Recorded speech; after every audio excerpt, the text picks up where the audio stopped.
Hey everybody, it's Maria from What's the Story with Maria. How's it going? I missed you guys. It's been a whole week since we saw each other. Anyway, it's so nice to be here. I love Tuesdays. We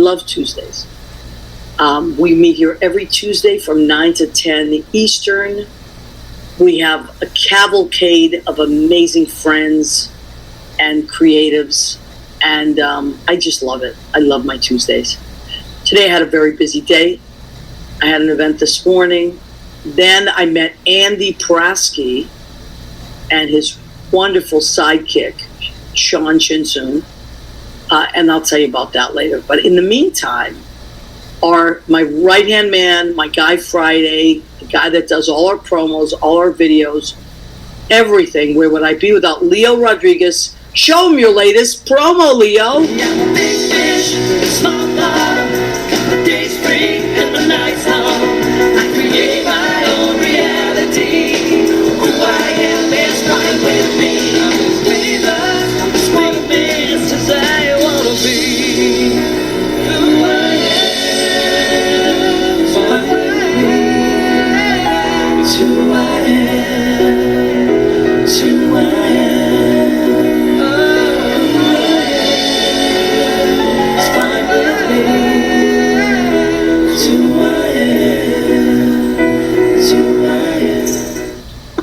Oh my God, how exciting is this?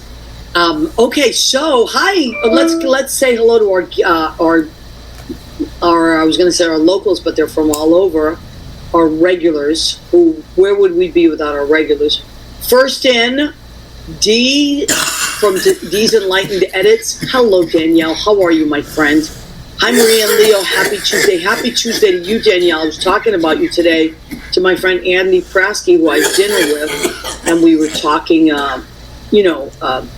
things of that nature. And I mentioned you, and he said, "Oh, I've seen her on your show before. Yeah, I got to reach out to her." So he's got some really cool stories that I think you'll appreciate. Rena Crugnali Berge, my cousin, family project manager. There she is. Hi, Rena. I love you. I miss you and your adorable husband, Mr. February 2022, in the calendar. Kenny Holcomb. Hey, Maria and Leo. Hi, Kenny.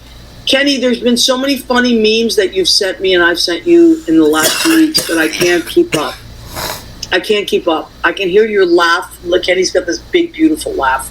And I can hear it now. And I can hear your laugh, Kenny. So I love that that we do that. Also, congratulations on your health issues getting better. I'm so happy for you, honey. I know you've been so strong for a few years, or many, many years, and it's on the other side now. So wonderful.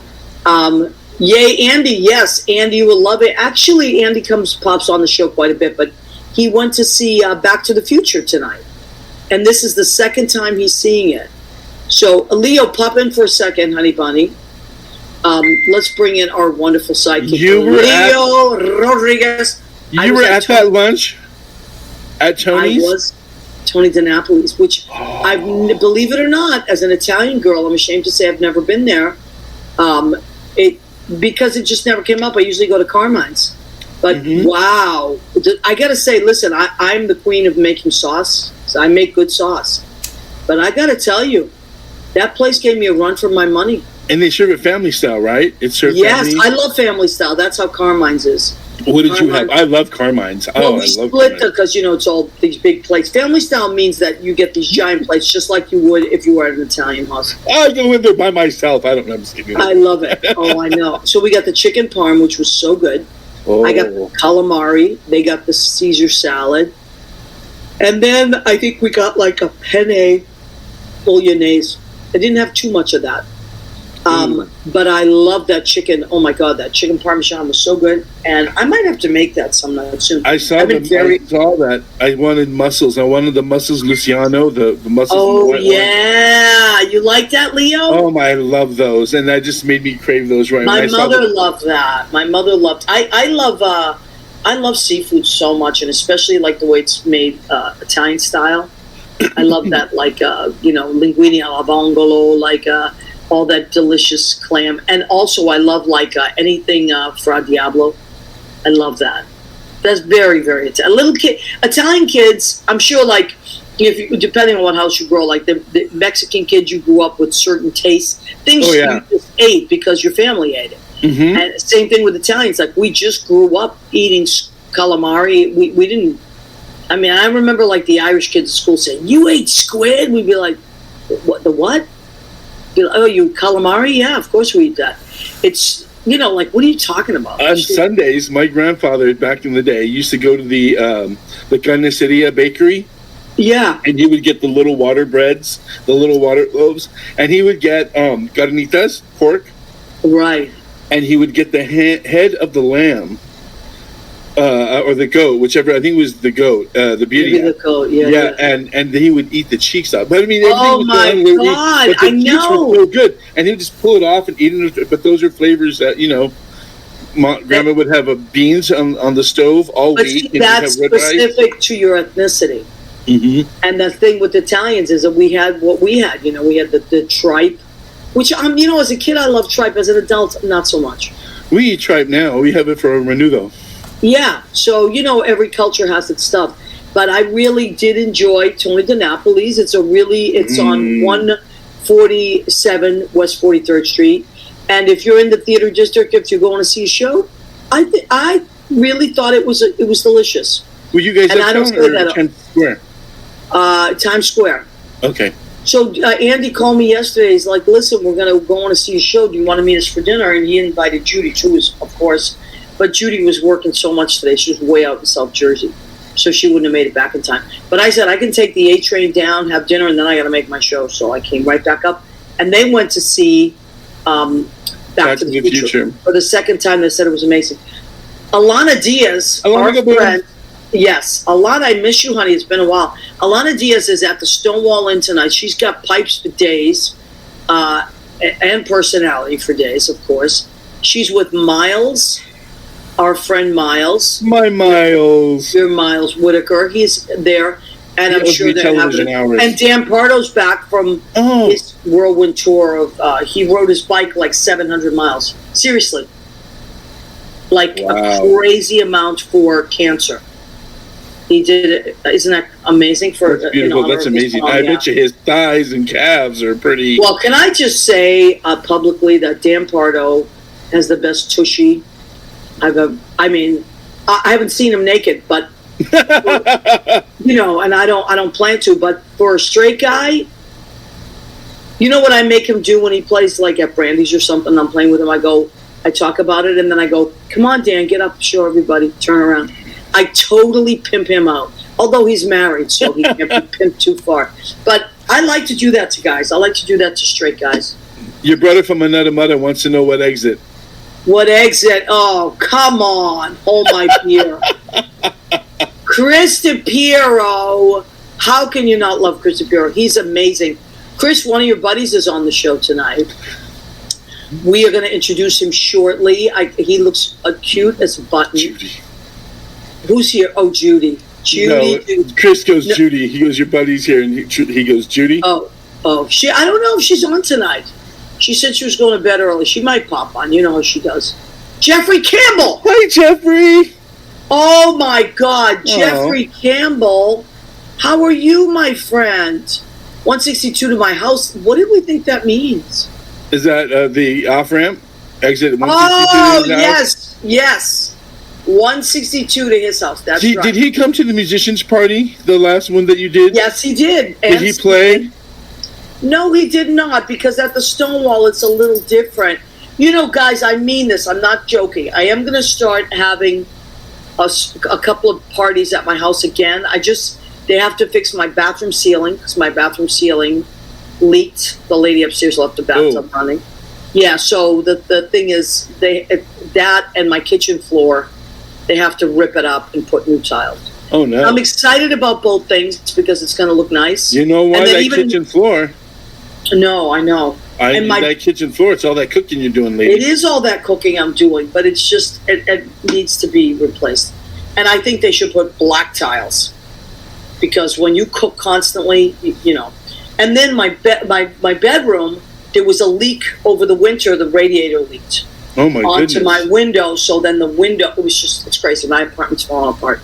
But I love it, and it's a New York apartment, and I'm going to stay here. It's got that feeling, though, right? That's the I one thing love it. about New York apartments. You can go for all the nudes, and I see it. Zillow comes up and Yeah. apartments for rent. But my anniversary came up for when I moved into my Brooklyn apartment. You remember that one? Yeah, I And do. just the bottom floor, little cozy studio, woodwork. Ants would come out when it rained because that was the thing. That's but what is New York. character. And Yeah. the building I was built love in it. like the 1920s. Love I it. know, and my building is in Washington Heights, which is like so old. Look behind you, the arches. I love my arches. Look at Good that. shot. I just love it. I love those arches. That's what made me fall in love with this apartment. I walked in, I knew it was mine. Is that like a Spanish flavor, a Spanish touch? You or know, what's it the might name? be. It might be. Absolutely, 100%. And this apartment and my next door neighbor's apartment were one big apartment, and they split them up years and years ago. But the building is built in 1908. So I remember one time the plumber came and had to break in my ceiling another place. And I said, well, Jesus, these pipes. He goes, listen, lady, a lot of these pipes are the original pipes from 1908.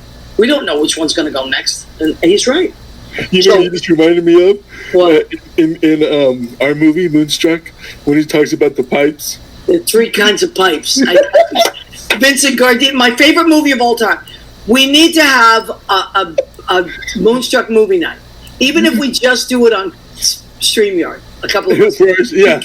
Oh my God, it's my favorite. There are three kinds of pipes. He's so funny. Can you imagine, Maria, they used to do Rocky Horror Picture, right, where you would get up and you would... Can't we do that with Moonstruck? I'd love to. I know every line. It's Cosmos Moon. Cosmos Moon. La Luna, la bella Luna. So Oh my many good goodness. lines. So much. Why do men chase women? Tell me, why do men chase women? Because they're fair debt. All right. Okay. Before we bring Gregory on, we should bring up a very important topic that we're going to discuss with him tonight. And we Yes. should do that by talking about... Well, we have a couple things. Oh, it is September. That's right. Mr. and Mrs. September. Well, Rena says I would totally be into a watch party. We're going to do it on StreamYard. Leo's going to set it up. And Yeah, that'd be Danielle, of course, you're invited. David and Carrie Lynn Foley, the Fit Foleys, are Mr. and Mrs. September in the 2023 Nothing But the Apron calendar. Now, a shout out to Dave Foley Jr. because I believe that they just went out on tour for Funny Girl. He is in Funny Girl. He plays Tom Neely, the stage manager with the big Irish brogue, and he's funny as hell. And so I'm very excited for Dave. He's going to be on tour for a year. And Carrie Lynn, his beautiful wife, and his son are going to be joining them when school vacations are happening or when they're close by and things like that. So I'm very happy for Dave, although I'm so sad that I don't see him at Brandy's because he's like such an amazing coworker. But I'm excited. I'm going to look after them when they come. I think they're going to be in a couple of cities over from me when they come to the store. Oh my God, you should definitely go. Okay. And of course, they're holding on to that magnificent, beautiful tasting sauce. Yes, that's right. Of course, I still make sauce. I don't deliver as much, although certain places I can deliver if it's close. But if you just text me or call me, I can make it happen, and you can meet me at any of my jobs, and we can do an exchange or a drive by. Many times I drive by and you can just run out of your apartment. Throw it out the window. I know. It's so crazy. I started in COVID, and now I do a couple a week, but I am always happy to take care of your sauce needs. Chris Lopez says, hi. Hi, Chris Lopez. How are you? Name the day and I'm there, says Danielle. Danielle, oh my God. Rena, Danielle, Leo, me. Coffee. Goffy. Goffy knows every line, too. Mhm. Goffy is Bobo the waiter. Mm-hmm. You know, so there's how much fun would we have? We could just shout. My sister would totally be there too. Shout out every line. Okay. Another thing I wanted to talk about before we bring the very, very, very handsome Greg Cioffi on is my friend Shannon Rackow. And if you knew her, you would be her friend too. Leo is an amazing headshot photographer. She takes the most beautiful pictures, and I saw on her Facebook wall this week that she is doing a special. like an amazing specials. And I think it's like, so go to Shannon Rackow Photography, and that is spelled, I believe, Rackow, right? Shannon, let me see. Yeah, it's Fall Mini Shoot Special. So it's 2 weekends, and the dates are there, the weekend of the 23rd to the 24th, and then in October the 7th through the 8th. So get a hold of Shannon, go to Shannon Rackow, R-A-K, no C, R-A-K-O-W Photography. She is fantastic. She takes the most beautiful pictures. She is an actress and singer herself, so she understands what you need for auditions. So get a hold of her, tell her Maria sent you. And she didn't ask me to do this. I wanted to do it because I love her and I love her work. And I saw it on her wall, and I'm like, oh, I should tell people before those spots fill up. So if you are someone that needs headshots, go and get a hold of Shannon. And that's a really good deal when you have to continually get headshots. When you are you kidding me? A good deal. That's what I was paying 30 years ago when I moved here. I mean, really, you know what headshots are now? $1,000. Literally $1,000. You know, you mean you selfies don't work? Nah. No, they won't let you. Coffee's bubble the way to Brina's laughing. It's true. It is. He always calls himself that too. So, so we did want to talk about Shannon. We wanted to tell you about Dave. Oh, one more thing. Yeah. How did you know, Leo? Because you're magical. We are a team. We are a team, baby. You better believe we're a team. All right. This is, if you don't know what this is called Postcards to Swing States. I have been doing these for a few years now, and I got to tell you, they work. So what they are is like, I'm not someone that wants to donate to, I'm not into that, donating to any, that's just my thing. I'd rather grassroots it. That's I like the one-on-one talking to people stuff. So some people register people to vote, which I think is amazing. Like I found out that Taylor Swift at every one of her concerts across the country has these booths set up where you can register to vote. You can also just go to vote.org and register, especially people that have never voted, these young kids that just turned 18. If you're an older brother, sister, aunt, cousin, make sure they register to vote. Because you got to vote in the primary. You have, vote in the primary and get your vote in. Okay, what I do is postcards to swing states. And they always ask you which state, they give you which state would you like? And they give you a list. And I always say wherever the need is greatest. So they sent me Virginia and Kentucky. That means that those are swing states now, which is very encouraging. So what you do is you sign up for like as little as 100, as much as 1,000 cards. I usually get 250. And they give you, I think you have to go out by like the middle of October. So what I do is I do a few a day, and they also email you a list of registered Democrats that are your list. You print it out on your own. And the postcards, they used to send you some free, but now, it's not that much. I think I paid $30 for 250. So if you get 100, I think it's like $15. It's not, instead of donating, do that. And then Democrats in those states will get a little postcard from you that says, don't forget to vote on the day. I always write, make sure you remind your family and friends, thank you so much for being a voter. That's all, little things like that. Because I personally love it when I get a postcard that reminds me to vote, because lots of times I forget. I'm busy. They're busy. And that way we're all in it together. It's one person writing to another person who gets this, puts it on the refrigerator. It makes me kind of feel good. So Joe Cangelosi told me about this, and this is how I contribute to democracy. I do postcards to swing states. Okay? And if you want to type in or let me know how you contribute to democracy, we are always, always happy to hear about that. Danielle says Leo is magical. I believe he is. I believe Leo to be a magical being. He is, after all, a coyote is your spirit animal, Leo. Mm-hmm. Remember Danielle said that. They're the ones that are coming up to front right now. Oh, they are? Yeah, well, because of... we were at another conversation about, too. Some of them might be misrepresenting themselves, but, yep, they're around as I reveal my cunning to the town. Oh, speaking of spirit animals, so I know I do this every week, and nobody makes me do anything. I am very independent, but I love what I love, and I love Danielle of D's Enlightened Edits. She is a spiritual medium. She's become a great friend. She is a healer. She is a psychic. She is a teacher. And I had a quantum session with Dee that just literally changed the way I look at my life. If you miss someone that's crossed over, which I do, and as we get older, we have more and more people that have crossed over, and you miss them, and you want to reach out. Danielle is your connection. She is incredible, but it's not just about reaching out to people on the inside. It's about learning about your life and how you can make it better and more productive and less stressful. And I just think she's great. She does past life regression. I mean, how amazing is that? She does teaches all kinds of classes on different things. She does channeling. So I can't say enough about Danielle. Please reach out to her at Damsel Designs. Leo, can you post that, my love? Beautiful. He was already on it before I said it. DAMCL Designs.com. And if you go to her Instagram page at D's Enlightened Edits, she very often goes live, which I find fascinating. I actually clicked on, notify me when she goes live. And it's just really wonderful. And you can also type in, sometimes you can ask a question. It's just really cool.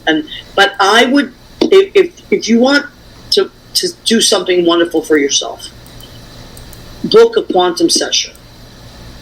And it's so reasonable. I mean, can't tell you how reasonable. I've spent more money at dinner, for Christ's sakes. It's so reasonable and amazing. Go and get a quantum session with Danielle, and then let that wash over you, absorb that, and then you're going to want a spirit animal reading. Just mind-blowing. So anyway, my life is better because I had it done. I also got it as gifts for a few people that I really, really love. So just to put that out there, because it made a big difference in my life. And I'm a happy person. I want you to be a happy person, because I'm also codependent. All right. All right. So my shirt says I got a guy. I got a guy. Which I got. One of my favorite websites is that Italian, I'll think about it in a minute, but hardcore Italians. It's like such a funny, they have so much funny merchandise. Anyway, you follow them on Instagram, but that's where I got it. And I wore it tonight because we got a guy tonight. We got a really cool Italian guy coming on our show. Not only is he so friggin' handsome, so handsome, you can't believe it. Leo was losing his mind. That's why I'm off screen. I know. He's so handsome, but he's also so smart. He's an actor, a filmmaker, a writer, and now he's a novelist. He's a novelist. He wrote a novel. Should we watch a preview of his novel? Go ahead, Leo. I think we should. Dum, da, dum, dum, dum. Here we go. Press play, Leo. Good job. All right, there we go.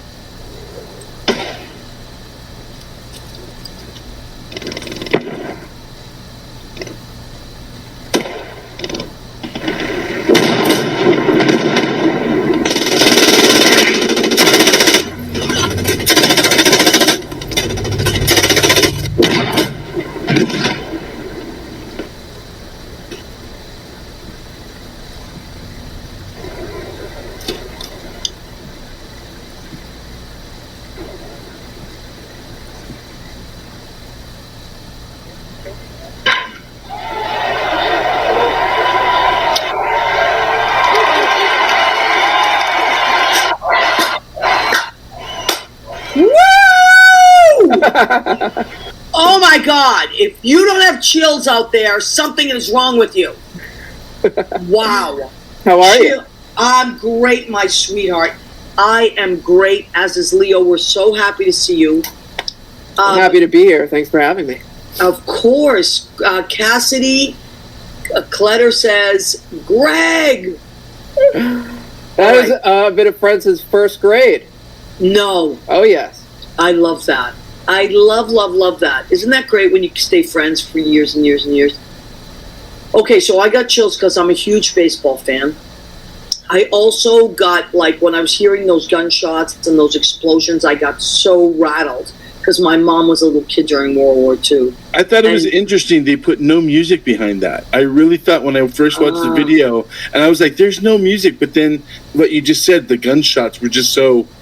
jarring.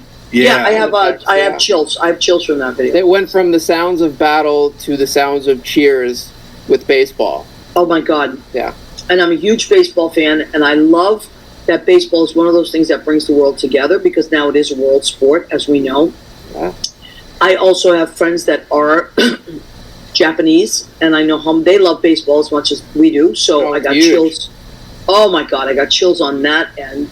So let's talk about your book first. You got a trillion things that we could talk about, but I really want to talk about your book first, because I noticed it on Facebook right away. I'm like, look at this guy. Now he's writing books.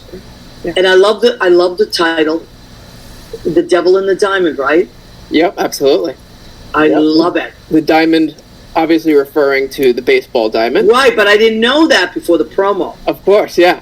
And then the devil simply referring to any sort of bigotry or prejudice or things of that nature. So the story is about, much like the promo references, two soldiers, one American, one Japanese, who meet at the tail end of World War II, and the American is put in charge of watching the Japanese soldier until a transport arrives to take him away to a POW camp. And in that time, so they have some time to kill, they just happen to strike up an unlikely conversation, and they realize that the only thing they actually have in common is baseball. But baseball is a very powerful language, and so they get to talking, and so begins the seeds of what eventually will become a friendship. Wow. Yeah. I love it. And what a great premise. Yeah. And you don't hear about that too much. I mean, it's very, very, very original. Yeah. It's funny, a lot of the sports coupled with war stories you don't hear too much of, but it is actually true. Right after World War II, after Germany's surrender, America basically repurposed all these youth stadiums in Germany, and they made baseball fields out of them, and they had countries play other countries to entertain American troops who were still stationed there. Really? Ironically, I don't actually think there was a Japanese game. That part is fictional, because I don't think Japan actually surrendered yet. But my story is also about, after the two soldiers go back home and try to acclimate to a post-war world, which they did not really expect, they both get invited to represent their country. And so they meet again, this time not on the battlefield, but on the ball field. Oh my God! Yeah. I have chills again! Yeah. And neither is aware, right? The only time because the novel opens and it begins in war, right? So the first few chapters are very action-oriented, and then it kind of transitions into the post-war world, and you see them separately trying to interact with the world again, try to acclimate to life, and friends and loved ones that are left or whatnot, and so they just have the memory of each other until they don't. Wow. Until they see each other again. Oh my God. All right, let me just tell you, people have checked in. Our friend Chris DePiero, of course, is here. We love Chris. Jeffrey Campbell is here. Carlos Hernandez, Barry Silber, Adrian Christian are watching. Adrian, I hope you're feeling better. I'm just sending some love out to you. He was in a car accident. He is doing well, thank God. We were worried about you, but I'm so glad you're okay. And Rick Sudi Caritas is watching as well. They were on a show a few weeks ago. Carlos, I wanted to go back and talk about those guys in a second for a reason. And Carlos Hernandez, I want to talk about Carlos Hernandez. Carlos Hernandez posted a picture that was taken about in 1993. So what's that, 30 years ago, right? It was a picture, it was my first teaching job, and it's me and my students, and Carlos was a junior staff, and now he is a grown man with grown children, and he's a great film guy. And that's why, Carlos, you would love Greg. He's in Texas now, but He's a Brooklyn guy originally, so you should definitely follow Greg, and Greg, you should follow Carlos, because Carlos is making a documentary too. Absolutely. But so all these great film people, Adrian and Rick are going to be in our Nothing But the Apron calendar, and Greg, Leo mentioned something earlier, because we do have 5 spots left. Oh God. I know. I want you to, you don't have to say yes now. I'm not going to put you on the spot, but I want you to give it some thought. If you would like to be in our 2024 Nothing But the Apron, I will get an apron to you. And all you have to do is wear the apron with nothing on underneath. We don't have to see any privates or anything. And you you'll know where to put yourself in what situation. Maybe typing. I don't know. Maybe behind the camera. I always wear aprons while I type, yeah. Well, listen, it's the fantasy of the calendar. But think about it. We would like to invite you to be in our calendar. So you can give it some thought. Nobody wants an ink splashback, No ink splashbacks, just like Grease. No, very bad. Yeah. That's it. Well, if you want to, we're throwing it out there. It's not a private invitation. We've thrown it out there in front of millions of people listening and watching. So if you want to be in our, let us know ASAP. Private being the operative word there. Right. Right. Adrian Christian is going to be Mr. February, I believe.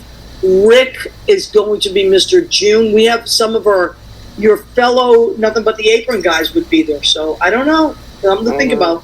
I'll tell you, Cassidy, definitely there will be a Mets symbol on my apron. I love it. Are you a Mets fan? No, I'm a Yankee fan. That's why there won't be a Mets symbol. Okay. All right. I was going to say. This has been our 30-year back and forth. She's a Mets fan. Anthony Barilli is a huge Mets fan. I know. And Chris DePiero is a huge Yankee fan. I know. It all evens out. It all evens out. So now what I want to ask you is how...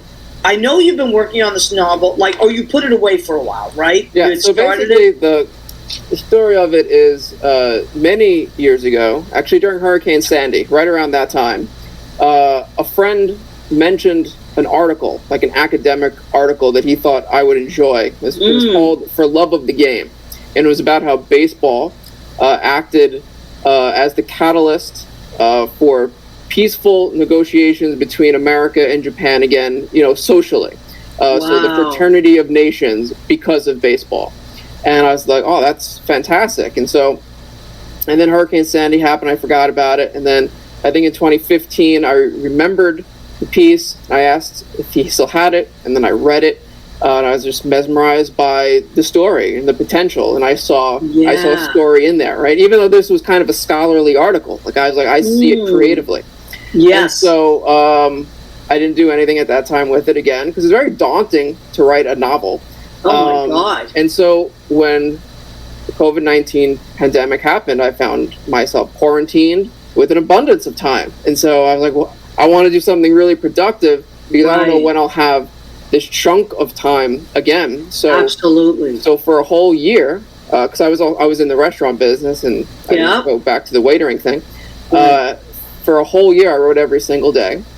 And that became the manuscript that eventually became the novel. But when I decided to write it, I was thinking, well, what should I write, right? What should my quarantine novel be? And I had a couple of options. But the thing that really pushed me over the edge was right during this time on the news, all I saw was a rise in anti-Asian sentiment.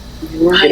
And so it just connected and made sense to me because that's literally what this story was about, decades ago, and so it seemed like the timing is right, the topic matter seemed right. It seems like one of those pieces that could hold up a mirror to society despite it being a period piece, right? The novel mostly takes place, in the mid-20th century, right after World War II, but it's kind of a multi-generational tale, and we also follow their grandparents and their parents of how they helped shape baseball. So we go as far back as the 1870s, and it's some things, unfortunately, never change, and some of that is ignorance. So yes. So that's what the devil in the diamond refers to, is that sort of ignorance, yeah. I love that. Yeah. I love that. That's amazing. Now, also, when I thought of diamond, before I knew before I knew it was about baseball, I thought, well, a diamond is formed under a tremendous amount of pressure. Sure. As do our good ball players. Right. I love that. So to me, like I would pick it up off the shelf because of that. I'd be like, I wonder if it's a book about like getting through a hard time, a lot of pressure, a lot of, and so I like. You would be correct. You would be correct because I mean, at the core of it, that's exactly what it's about. Wow. So how can people get this unbelievable book? It is available where all major bookstores are sold online. So Barnes & Noble, Amazon, Walmart, wherever you would buy a book, it is available. Wonderful. And now let's show the cover again, Leo, if you don't mind. That way people can see. So that way if they are looking for it, Absolutely. The Devil in the Diamond. There it is. And shout out to Henry Gray Publishing for choosing and releasing my debut novel. So I love it, and I love the cover, by the way. Yeah, the cover is really cool, gorgeous. I actually got to handpick the artist whose work I just adored online. I've never met this individual in person, but I was like, that's the style. That's exactly what I want. I actually made a stick figure rendition of the cover, and I was like, this but good. Yeah. Oh, I love that. It's fantastic. Yeah. So thank you, honey. Russ Woolley has joined us. Mary Mansfield has joined us. Let me see who else. I'd like to shout everybody out. Regina McBride. Hi, Regina. How are you? Gee, that's my best friend's mom. No, that's so cool. Yeah. All right, well, we're glad you're here. This is so nice that your friends are coming to support. And Chris DeBuro says, congratulations, Greg. Looking forward to reading it. And you know what this is? Yeah. You there's no way you love him more than I do. I mean, but he's so lovable. He's such a great guy. Now, and speaking of which, he's also a filmmaker, and he's started working on his Gavon's Produce again, which is hysterical. So catch that. Also catch Live from Jersey. He and Silvana Mastrolia have their own podcast that they live, and it's ridiculously funny. Does that stem out of this program from just being guests? No, actually, I believe Chris had his show first. Oh, cool. If I'm not mistaken. I think Live from Jersey preceded What's the Story with Maria. So Michael Rizzo is watching us. No relation to Anthony Rizzo, and no relation to my dog Rizzo, but a wonderful person who is friends with my dog Rizzo. So lots of great people are watching. Now, Greg, I could focus on so many parts of your career, but you don't just you're not just a writer, although you write a lot of the scripts that you do end up turning into films. You're also a filmmaker, right? This is true. Yeah. Okay, so why don't we talk about go ahead, what you would like, and then Leo's already pulled stuff up. Sure thing. We can kind of just double whammy it. So currently there's two Genie Productions films on the festival circuit. One is called The Concert Goer, which I directed and adapted from a short story. Okay. The Concert Goer, which originally written by Dennis Paul, and we've collaborated before. But you'll see some TNT people in there. Look, there's Susan, and Buckman is there. Oh my God. So this is a zany little Twilight Zone-esque comedy. Well, comedy/dramedy. Many people consider it more of a drama. But it's about a couple who goes to a concert, and it's sold out, much to their disappointment. And so they are told that if they go to that little outside garden, that the music will be piped in. So they do, and they sit, and at that time, they're completely by themselves, and the music is piped in, but it sounds absolutely horrible. And then they notice a man who's just lying on a brick bench. You see there, played by the great Lee Buckman. And they spend much of the rest of the time trying to figure out if this man is alive, dead, or the greatest musical connoisseur of all time. Wow. So it's kind of this quirky little fun film. Oh, I love that. The Concert Goer. Yeah. That's and it got into a few festivals. It was most recently at Long Island International Film Expo, where it was nominated for Best Art Direction. Oh, I It was a little love funny that. because we didn't have an art director or an art department, just a small crew of people who were very artistically inclined, I would say.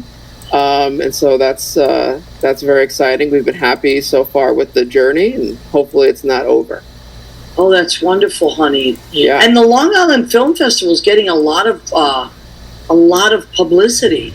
It has. It's really grown over the last 20, 25 years. It's like recognized as one of the cooler festivals. It's also nice to be in an actual movie theater, right? It's like it's like other like big budget movies like screen there. So I love that. It's a great experience. Chris Sapir, I went to see something that, I think it was Gavon's when he did all of it together and turned it kind of into a movie a couple of years ago, and it was this amazing theater, Golden Door, I think it's called, in Jersey City. Oh yeah, that's also a big one. I know, so I love that. I love seeing movies in actual theaters. Yeah. So now, and what is the other one? Transit. The other one that's intriguing. Transit, a New York City fairy tale. And that is also on the festival circuit, and actually also just screened at the Long Island International Film Expo. Same festival, different day. And this is a film that is about basically man meets woman. They start seeing each other and going out, and then a little into the relationship, she reveals that she's actually a transgender woman.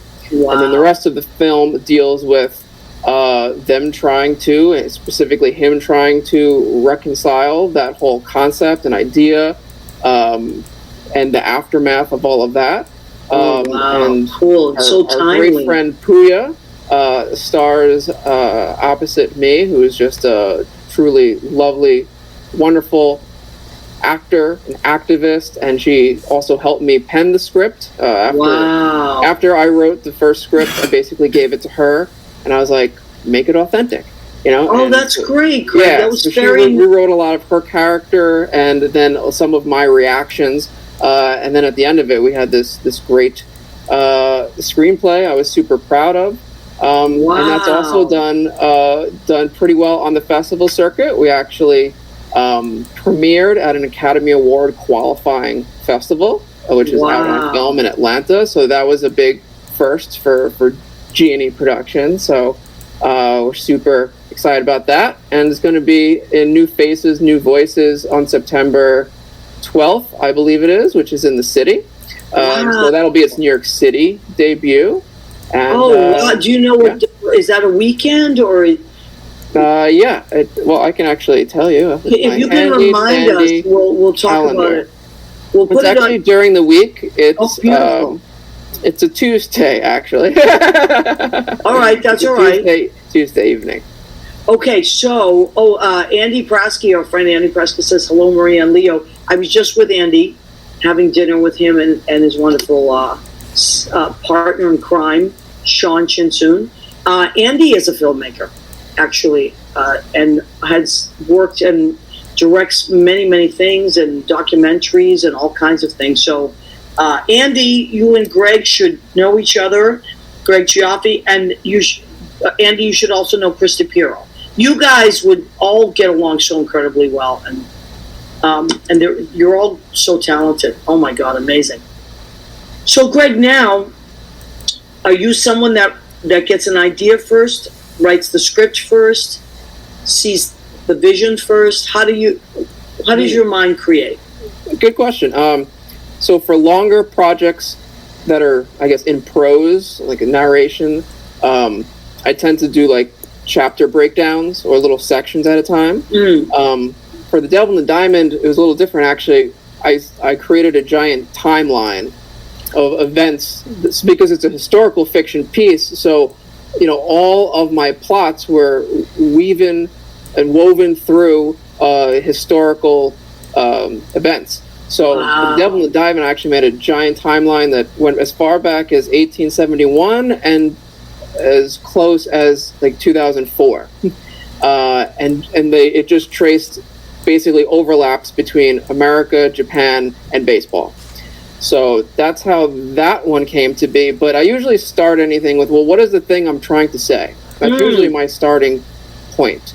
Why am I writing this? What's the point? Because if I'm going to invest so much time, it should be worth it for me. Absolutely. We're all very busy busy people. So usually it starts with a theme, like a thing I'm trying to say. Usually, not all the time. Sometimes it's a concept, like, oh, this would just be a really interesting science fiction concept, like let's just explore that, and then it kind of goes. So I guess I don't stick to anything per se, but I am a preparation guy. That's definitely for sure. I had this idea, in the next minute I'm going to start writing. Basically, I just let it percolate in my head for days, months, years sometimes, and if it keeps coming back, then I know it's worth writing and exploring. If it keeps lingering, if I think about it once and I never think about it again, then I feel like it's not worth it. Absolutely. Yeah. I love that. Yeah, because I always like to know people's processes, because as a songwriter, it's usually one line that I hear, like a hook line or a title, and from there, it's almost like it's the middle of the song, and then from there, I build it. Right. And so I'm always so curious to see how other writers write. Yeah, I'm always so curious if the lyrics come first or the music comes first. Well, because I'm a lyricist, but I also hear melody lines. I don't always create the arrangement. Usually other people do. Like Lynn Portis, if I write with Lynn Portis, she's like the master of arrangements and stuff like that. But I usually have a hook line in my head that I hear, and then I hear a melody that goes with it. And then I'll take it to someone. Sometimes I write it on the guitar and I just do the whole thing myself. But lots of times I go to someone like a Lynn Portis or a Karen Cole or Wiltie Hall, and then we expand from that, and we just keep building on it. So I am always curious about how other people write, Yeah. And, there's people that like to just write lyrics and then throw it in front of someone. That's great too, and the opposite. But for me, that's why I'm always curious about. But to me, I just feel like, first of all, a book is so daunting. I would imagine that, right? Like, that's a lot. So did you take a course on writing a novel, or did you just figure it out? Or no, I think being a writer, I think, stretches the farthest back of any artistic endeavors of mine in general. Like, if you talk to me at like 5 or 8 years old, be like, what do you want to do? Be like, I want to be a writer. And so, of course, as a teenager, I think my senior year of high school, I started writing my first novel, and I finished it in grad school. And then I learned about the process of submitting and trying to get an agent. Anyway, that novel never got published. That's just in a drawer somewhere. Right. But it was also like, it took years and years and years because I was going to school. And so you are correct, it is definitely daunting, but I had that experience. And then someone suggested that I should start smaller and work my way up and write short stories and poetry. So that's what I did. And you can see Leo scrolling there. These are all basically links to stories you can read of mine on. Now, how do we find Leo? How does we find all these links? Is there do we go to a website, Greg? Yeah. So this is through Genie Productions. G&E. Okay. Yeah. And then I have a little section that says like Greg's portfolio, publication portfolio. And then it's just a place where I can basically throw all the stuff I've ever did. So if you did want to look at my body of work, you can. And most of the stuff is free. You just click on it and it brings you to a story or a poem or something like that. So I've written many short stories, and some are science fiction, some are horror, some are comedic, some are just dramatic. And there's a little blurb about everything there. So for years, I followed that recommendation. I just wrote and wrote and wrote a lot of short stories, a lot of poetry, plays, screenplays, and then eventually I worked up the courage to take on the challenge of a novel again. Wow. I love that. And I love what you said about COVID, because it did give us the luxury of time. That was a silver lining. Yes. As you know, we're busy people. We run around. In this city, you have to pay your rent, and in order to do that, you got to hustle. You have to have a lot of hustle.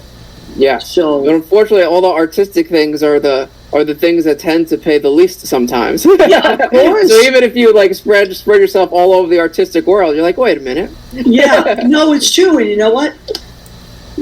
I was having this conversation this week with a friend that I mean, my advice to any artist, whether they're new at the game or have been at it, is, and I've said this at the point of nauseam, but I have to keep repeating it. Do not expect your art to finance your life. Mm-hmm. Expect to work so you can finance your art. You are 100% correct. And, you know, coming up, I did all the cliche things, the bar back, the bartender, the waiter, server. I did all those things. Now I'm actually somehow landed up in academia. So I'm actually a professor of English at Long Island University. And also I love that. Post University, which is no relation. That's in Waterbury, Connecticut. But I do that online, virtually. And then LIU, I do in person. And then I also teach some continuing ed classes at Nassau Community College. So those things are the things that actually pay the bills. Yes. Leo, you have a question, honey? No, I was just coming in because I'm kind of hungry, but... Oh, all yes, that talk of the cheek meat. Oh, yeah, it made me think of guanciale, right? The pig cheek, that, you know, for the carbonara. Oh, my God. And you know, Gregory, I started wishing for. If you're hungry, Gregory, I got a guy, you know? Nice. I got a guy right here. Nice. That's it. I do want to give a shout out to this site. It's so funny. It's called Hardcore Italians, and they have really funny T-shirts. Like one shirt I bought for Bobby Belfry says, "I'm surrounded by Stunats." Like I just like stupid shit like that.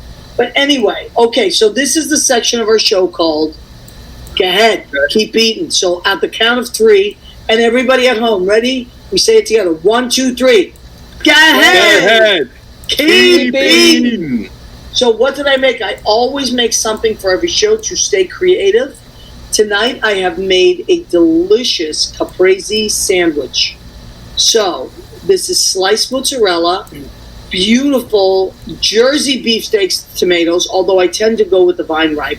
But the Jersey beefsteaks were so beautiful this week at the Acme supermarket in Fort Lee, New Jersey, that I got a couple.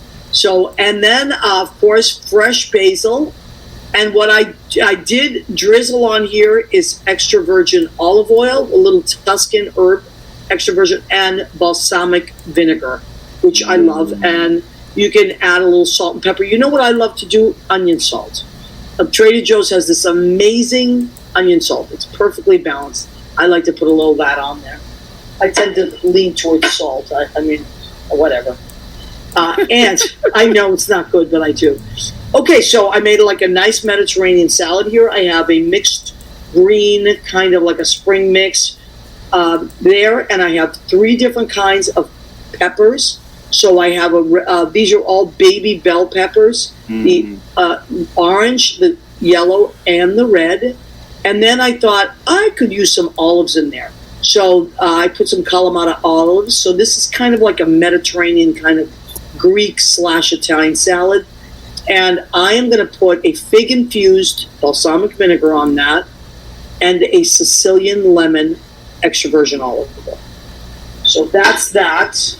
That is Fig my goes meal. well with that. That's very Mediterranean. Fig is very, very Mediterranean. Figs are very Mediterranean. As a matter of fact, the region of Italy that my family's from is called Avellino and is right near Naples, and they are famous for olives and figs. But so are the Greeks. Fig trees are hard to keep alive, I feel like. Is that true? Yeah. I feel like well, winter's always tough for, you have to cover it up and you're always worried about the thing dying. But figs are so good. Figs are great, yeah. My grandma had a fig tree in the backyard. Did she? Figs, yeah, all the time. California, though, can be very Mediterranean. Yeah, absolutely. I totally agree with that.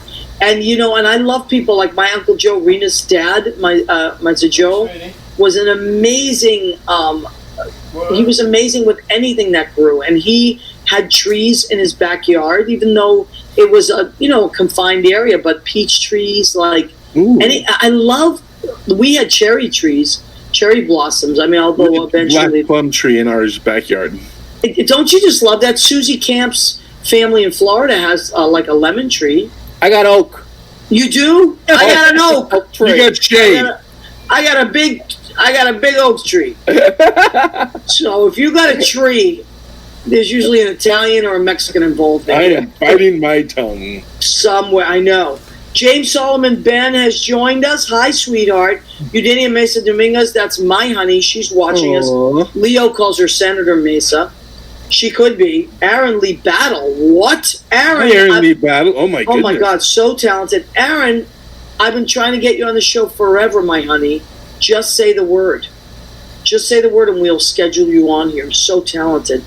Gerardo Garcia is watching, and I believe he is in Mexico, unless he's visiting the States right now. He's my friend from Mexico. Lynn Porter's Genius is watching. Oh, my God. So for dessert, what do we have? I know I need to go back on the keto. I've been on a tear, and I'm enjoying it. I'm not going to lie. I'm a little chubby right now, but whatever. Put that up close. Let me smell that. I can't. This is a cookies and cream cake and amazing buttercream. You're killing me, Smalls. I know, but listen, I can't barely fit into clothes. I'm in sweatpants right now. But you know what? Sometimes you just got to enjoy some food. So, now, let me see. We have about 3 minutes left. Oh, my God, it flew by. I know. Lynn Porter says, congratulations, Greg. Thank you, Lynn. Let's remind people why Greg is on our show. It's not just because he's gorgeous and adorable and because we really want to get him in the 2024 calendar. Nothing but the April. I mean, we're not going to harass you or anything like that. We really just think that you'd be so amazing in this calendar. When's your birthday? April. April is free. It's not taken. You could be Mr. April. Look at that. I'm just saying. It's one of the months that is up for grabs. No Aries or Pisces? Taurus. April 23rd. Taurus. Oh, okay. Very nice. After the rain. All right. You think about it. Just think about it. Let us know. Sounds good. We are taking submissions for, I think 6 months of it is filled. So we do still have a few months free. February is filled. May is filled. Right? We have our friend from across the pond. Mm-hmm, that's right. Paul Filburn. And then June is Rick. July is my friend Chuck. And August is Toro? No, Chuck. I can't remember his last name. He's Chuck from the Duplex. I'll think of it in a minute. And then August is not Lynn Portis, I'm sorry. Lauren Muffson and her boyfriend Robert. They may do it. So I have Christmas. Eugenia Mesa Dominguez wants Christmas this year. Who am I to say no to my girlfriend? I thought she was just very serious about. She said, "You promised me the last 3 years." Okay, all right. So now, Greg.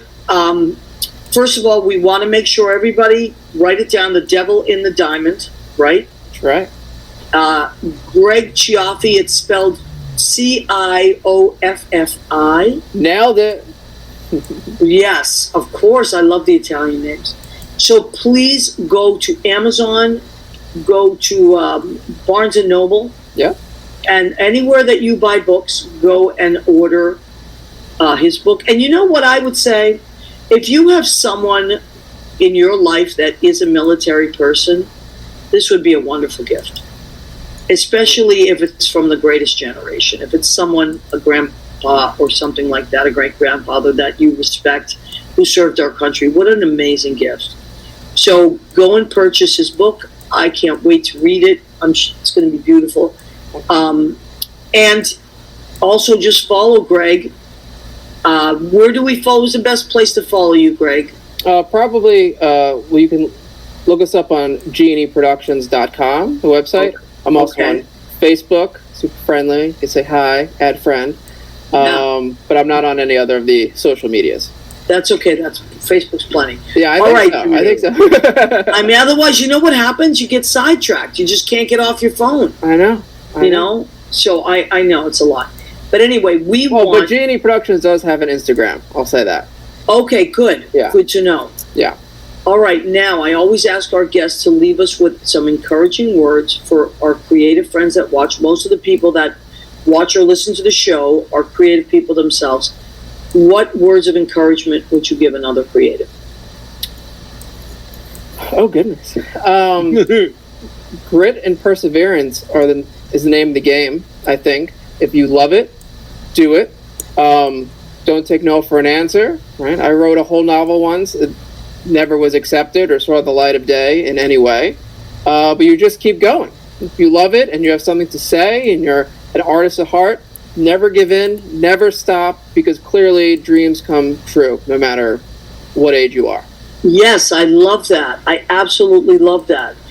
So Carlos Hernandez, once again, I wanted to shout out to. He has been my friend for 30 years. He was our junior staff person, and now he is a grown man with kids of his own, and he's making a documentary about our program called Lifelines was the name of our program at Center for Family Life in Brooklyn. It's where I learned everything. It was my first teaching job, so I want to give a shout out to Carlos. And Carlos, when the documentary starts getting made, or please come on the show and promote it. I'm going to need a box of Kleenex because they were my kids.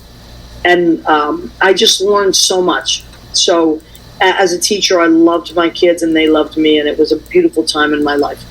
And please, everybody that's out there, I see so many amazing people. Russ Woolley, Aaron Lee Battle. If anybody wants to come on the show and promote whatever you're working on, I am so happy to have you, as is Leo. So please, let's share our love of the arts with each other. Let's keep promoting the arts, because that is the best way that we connect on this earth and ripples of wonderful things. Yes, Greg. One last thing. Yes, so please. My first book signing will be in Hoboken, which is the birthplace of baseball. Oh my God, that's right.